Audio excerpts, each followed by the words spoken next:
Shalom,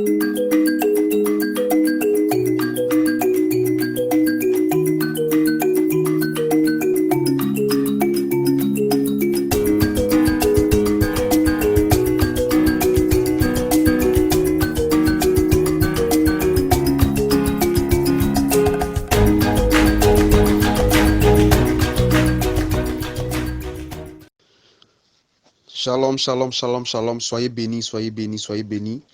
Ok, vous êtes encore à notre instant Dieu et le mariage. Et en ce jour, nous allons continuer déjà l'enseignement.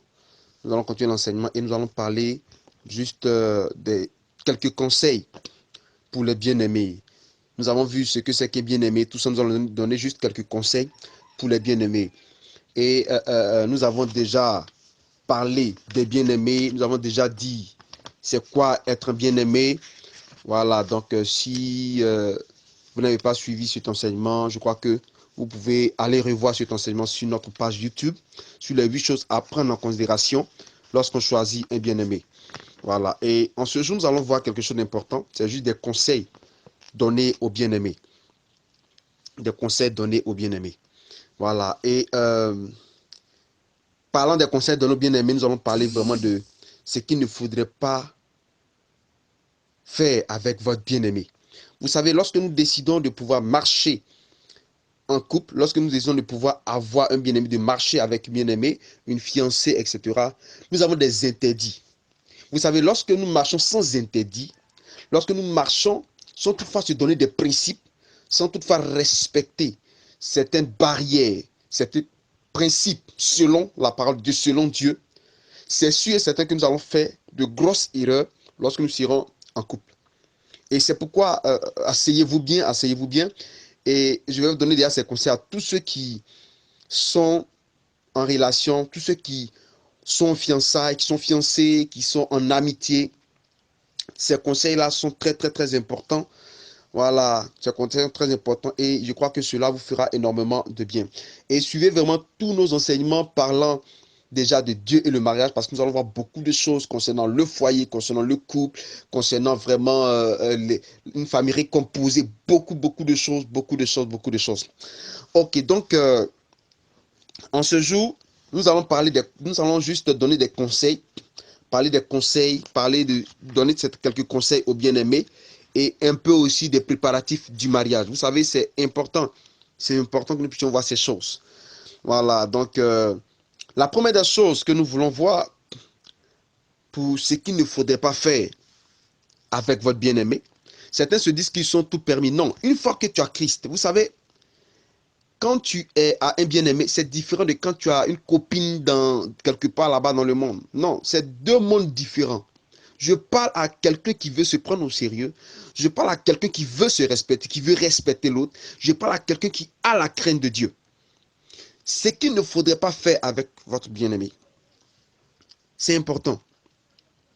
La première des choses qu'il ne faudrait pas faire avec son bien-aimé, ne pas la serrer ou ne pas le serrer dans vos bras, ni l'embrasser. Nous voyons aujourd'hui que certaines personnes, dès qu'ils sont en fiancés, ils passent déjà le temps à s'attraper bras dans les bras, à s'attraper par la hanche, à s'embrasser. Ils vont s'embrasser, ils vont flirter. Non, mais d'abord, c'est une erreur, c'est un péché. D'abord, c'est des choses qu'il ne faudrait pas faire parce que cela va avoir des répercussions plus tard sur votre couple. Sur votre couple. Et puis, tu passes déjà ton temps à l'embrasser. Vous passez déjà votre temps à vous embrasser. Est-ce que même ça a été finalisé? Est-ce que vous allez vous marier? Si vous ne vous mariez pas, qu'est-ce qui va se passer? Tu as passé ton temps à embrasser quelqu'un avec qui même, ça, tu t'es donné à quelqu'un avec qui même tu n'étais pas marié. Et ça, c'est dangereux. C'est dangereux. Donc, ne pas le serrer ou ne pas la serrer dans vos bras, ni l'embrasser. Ça, c'est la première des choses à ne pas faire. C'est un conseil que je donne vraiment aux bien-aimés, aux fiancés. C'est la première des choses à ne pas faire parce que beaucoup ont commis ces erreurs-là. Vraiment, ça a été catastrophe. Ça a été vraiment catastrophe.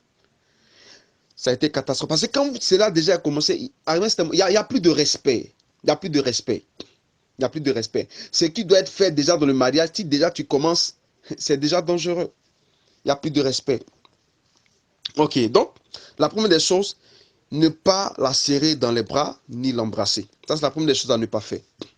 La deuxième des choses à ne pas faire, c'est de ne pas s'asseoir sur ses genoux. Tu dis que tu es fiancé avec elle. Elle dit qu'elle est fiancée avec toi. Mais à tout moment, quand vous êtes assis, elle est assise sur tes genoux. Mais si elle est assise sur tes genoux, c'est sûr et certain que tous tes sens vont se mettre en mouvement. Et cela va provoquer des choses. Cela déjà va emmener, va déjà ouvrir votre esprit sur beaucoup de choses. Donc, il ne faudrait pas le faire. C'est un interdit. C'est un interdit. Lorsqu'un interdit est violé, il y a des conséquences graves. Ne pas s'asseoir sur ses genoux. Oui, ne pas s'asseoir sur ses genoux. La troisième des choses à ne pas faire, ne pas rester seul derrière les portes closes pendant de longs moments. Ne pas rester seul avec la personne. Ton fiancé ou ta fiancée, souvent, vous êtes seul derrière une porte close. Non, c'est dangereux. Vous êtes seul dans une chambre. Vous êtes seul dans un endroit obscur. Non. Ne pas rester seul avec elle. Ne pas rester seul avec lui. Derrière des portes closes pendant de longs moments. Ça, c'est une troisième des choses à ne pas faire. C'est un interdit. C'est un interdit. C'est un interdit. C'est une troisième des choses à ne pas faire. La quatrième des choses à ne pas faire, ne restez pas seul en compagnie dans des endroits isolés et à des heures indues, à des heures tardives. Souvent, certains avec leur fiancé, ils sont dans des endroits seuls, isolés.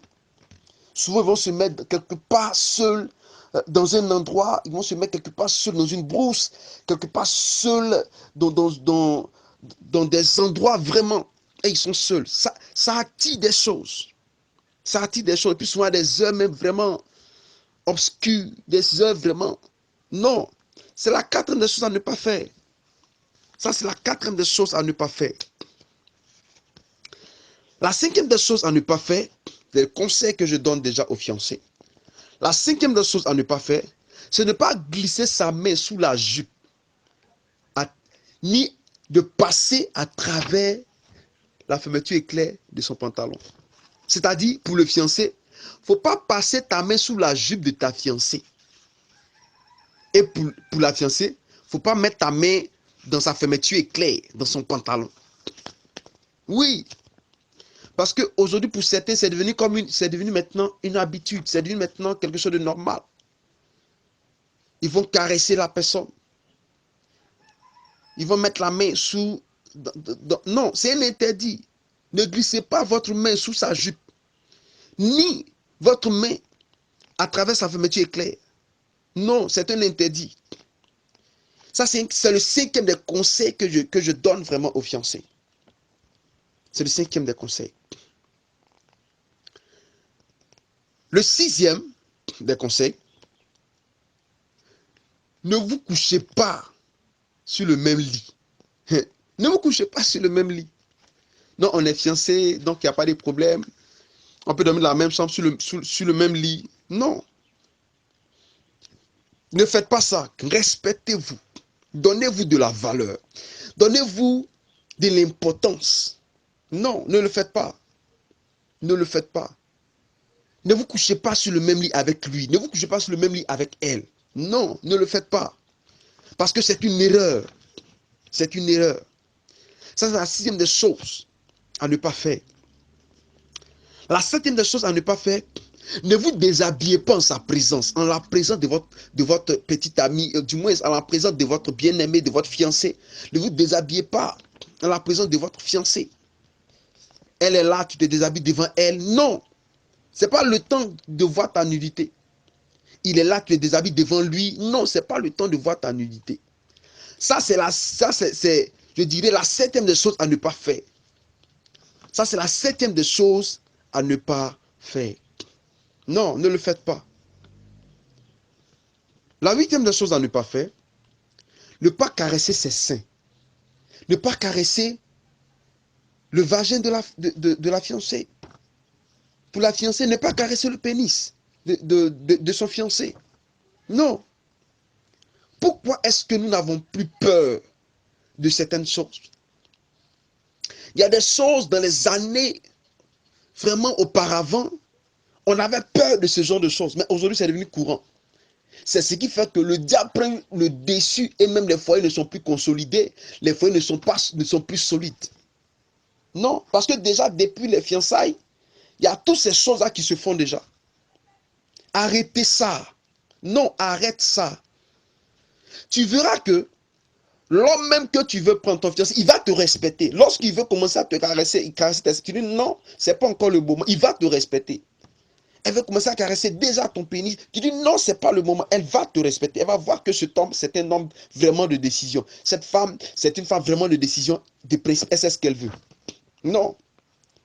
Ne caressez pas les parties intimes de l'un et de l'autre. Ça, c'est la 8e des choses à ne pas faire. La 9e des choses à ne pas faire, parce que souvent ça aboutit à ça, ne pas avoir des rapports sexuels avec lui ou avec elle. Ça s'appelle de la fornication, ça s'appelle forniquer. Oh, c'est un péché. Vous voyez, aujourd'hui, nous avons remarqué que 90% des fiancés ont déjà couché ensemble, avant même le mariage. Par moment même, 90% des fiancés se sont déjà couchés ensemble et puis même ils ne se marient même pas. Ils se séparent, après encore, ils sont se fiancer encore ailleurs. Vous voyez? Vous voyez? La 9e des choses à ne pas faire, ne pas avoir des rapports sexuels avec lui, ni des rapports sexuels avec elle. Prenez ceci en considération. Parce que lorsque nous nous mettons à faire toutes ces choses, cela ouvre des portes au diable. Et quand le diable entre, cela détruit déjà même notre relation. Souvent, certains, c'est parce qu'ils ont couché avec le fiancé ou avec l'homme avec qui ils doivent se marier. C'est parce qu'ils ont couché avec la personne que tout est gâté, que le mariage n'a même pas eu lieu. Oui. Donc, comprenez ceci, c'est très important. Comprenez ceci, c'est très important. Ça, c'est les conseils pour les bien-aimés. Les conseils pour les bien-aimés. Si vous voulez les 9 interdits, ou encore les 9 conseils précis que je peux vous donner, déjà parlant des choses à ne pas faire quand on est fiancé, quand on est en amitié. Tu veux qu'il te respecte, tu veux qu'elle te respecte, alors ce genre de choses, ne le fais pas. Ne le fais pas. Tu verras que les choses vont s'améliorer. Oh, nous sommes bénis au nom de Jésus. J'espère que nous avons déjà compris en ces quelques minutes ces 9 choses à ne pas faire. Et comme je l'ai dit, lorsque nous sommes en fiançailles, forcément, nous nous préparons pour le mariage. Et souvent, pour le mariage, il y a des choses que nous devons prendre en considération. Parlant des préparatifs du mariage, les listes des points à vérifier. Ce sont les conseils que je suis en train de donner. Parce que souvent, nous avons fait ces erreurs-là et qui nous ont causé assez de tort. D'abord, discuter des préparatifs du mariage. C'est important. Discuter des préparatifs du mariage entre vous, avec vos organisateurs, votre PCO, tout ça. Voilà, votre PCO. Et parler de ces questions, aborder ces points suivants que nous allons voir. C'est très important. D'abord, la première des choses, c'est le choix du lieu de la cérémonie. C'est la première des choses que vous devez prendre en considération. Prenez cela, cherchez déjà à régler ce cas. Lorsque vous prenez ça, ensuite, voyez la robe de la mariée. Et dites-vous que ce n'est pas obligé de coudre une robe. Vous pouvez louer pour moins de dépenses. Vous pouvez louer. Voyez le costume du marié et de son témoin. Voyez ça. La 4e des choses, voyez le véhicule à utiliser. Le véhicule aussi, forcément, vous pouvez soit louer ou voyez une personne de votre entourage, de votre famille, qui pourra vous prêter. Voilà. Ça, c'est ça. Parlons du véhicule, vraiment pour le marié, la mariée. Et ensuite, voyez l'heure de la cérémonie. Voyez vraiment ces différents points, c'est important, avec votre PCO, tout ça. L'heure de la cérémonie. Voyez l'heure de l'arrivée de la mariée. Parce que par moment, les mariés arrivent en retard. Donc, voyez, faites attention à tous ceux qui mettent en retard les mariés. Respectez vraiment l'heure d'arrivée de la mariée. Voyez ensuite le maître de cérémonie. Faites un planning bien organisé avec le maître de cérémonie. Le plan de la table d'honneur qui comprend les parents des mariés, le maître des cérémonies, etc.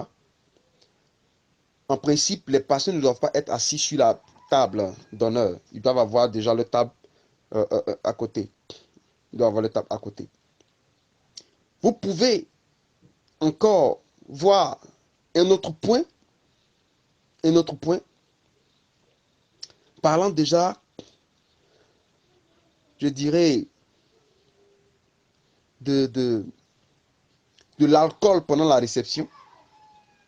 Voilà, gardez à l'esprit que certains couples pourraient n'avoir aucun contrôle sur cette question. Donc, voyez ce fait. Voyez ce fait. C'est vraiment important de voir ce fait. Voilà. Et vous pouvez voir encore un autre point important. Un autre point important. Voilà, parlant du mariage. Voilà. Voyez l'autorisation nécessaire. L'autorisation nécessaire. L'autorisation nécessaire.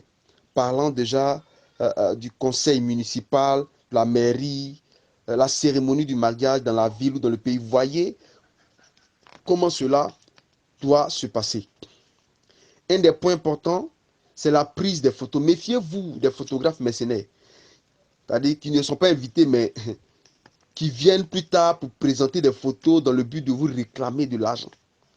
Ne vous mettez pas dans ce jeu-là. Voilà. Donc, ayez votre photographe. Voyez votre couverture vidéo.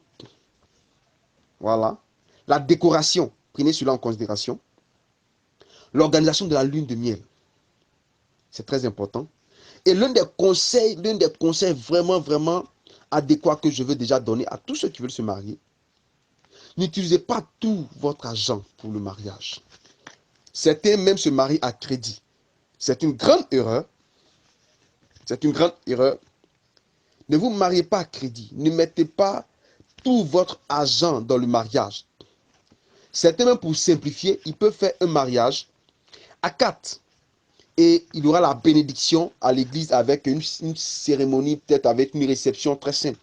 Voilà, donc à vous de voir selon vos moyens. Mais n'utilisez pas tout votre argent pour le mariage. Parce qu'après le mariage, qu'est-ce que vous allez manger, comment vous allez vivre? Voilà, ne pensez pas à la grande cérémonie, à tous les gyrophares qu'il y aura, et puis vous allez faire des dépenses vraiment extrêmes. Des dépenses extrêmes. Ok. Juste en quelques minutes, voici des conseils que je voulais déjà donner pour les bien-aimés, pour les bien-aimés, pour les bien-aimés. Donc, sache bien, toi qui es encore un fiançailles, certaines choses que tu ne dois pas faire. Et aussi, lorsque vous arrivez à l'étape où vous voulez déjà faire le mariage, parlant de la cérémonie de mariage, des choses, les points que vous devez déjà voir, qui sont vraiment importants, Ok, demeurez béni, demeurez béni, demeurez béni. C'était votre serviteur, le révérend Jean-Raoul Trabi. Et nous sommes à votre disposition. Vous pouvez nous contacter, vous pouvez, si vous avez besoin d'aide, nous sommes à votre disposition. Nous sommes là. Contactez-nous, nous allons vous entretenir, nous allons vous conseiller, nous allons vous orienter. Que Dieu vous bénisse et abonnez-vous à cette chaîne, sur notre chaîne YouTube. Vous allez avoir toutes les vidéos concernant déjà ce thème, Dieu et le mari, et aussi d'autres vidéos. Que Dieu vous bénisse. Vous allez avoir d'autres enseignements vraiment qui vous feront énormément du bien. Soyez bénis au nom de Jésus. Si ce message vous a fait du bien, partagez-le à certaines personnes et que Dieu soit avec vous. Amen. Shalom.